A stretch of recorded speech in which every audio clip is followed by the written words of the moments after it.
Welcome to Sravani's media. LPG gas వినియోగదారులకు కేంద్రం కొత్త రూల్స్. పీఎన్జీ వస్తే సిలిండర్ కట్. పశ్చిమాసియాలో ఉద్రిక్తతలు, ఇరాన్ హార్మూజ్ జలసంధి మూసివేత పరిణామాలతో ప్రపంచవ్యాప్తంగా చమురు, గ్యాస్ సరఫరాపై తీవ్ర ప్రభావం పడుతోంది.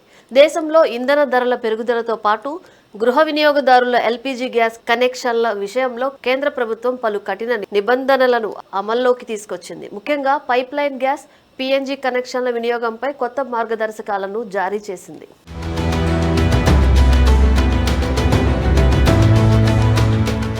ఒకే ఇంట్లో ఎల్పీజీ సిలిండర్, పీఎన్జీ కనెక్షన్ రెండూ ఉండటాన్ని కేంద్ర ప్రభుత్వం పూర్తిగా నిషేధించింది. పీఎన్జీ వాడుతున్న ఇళ్లకు కొత్త ఎల్పీజీ కనెక్షన్లు ఇవ్వడం లేదా సిలిండర్ రీఫిల్ చేయడాన్ని కంపెనీలు నిలిపివేయనున్నాయి. పీఎన్జీ కనెక్షన్ తీసుకున్న 30 రోజుల్లోగా వినియోగదారులు తమ ఎల్పీజీ కనెక్షన్ను రద్దు చేసుకోవాలి. లేదా బదిలీ అయ్యే ఉద్యోగులు, విద్యార్థులు, వలస కుటుంబాల సౌలభ్యం కోసం భవిష్యత్తు అవసరాల నిమిత్తం ట్రాన్స్ఫర్ వోచర్ పొందే వెసులుబాటు కల్పించారు.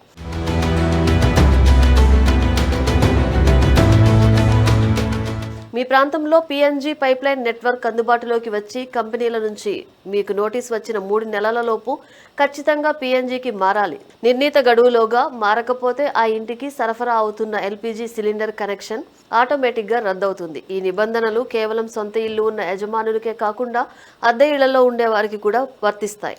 వారు కూడా ఎల్పీజీ సిలిండర్లను సరెండర్ చేసి తమ పరిధిలోని పీఎన్జీ కనెక్షన్ను వాడుకోవాల్సి ఉంటుంది. డిస్ట్రిబ్యూటర్లు, చమురు సంస్థలకు కేంద్రం నుంచి ఇప్పటికే స్పష్టమైన ఆదేశాలు వెళ్లాయి. గ్యాస్ కనెక్షన్ ఉన్న ప్రతి ఒక్కరూ ఈ కొత్త నిబంధనలను గమనించి అందుకు అనుగుణంగా మార్పులు చేసుకోవాలని అధికారులు సూచిస్తున్నారు.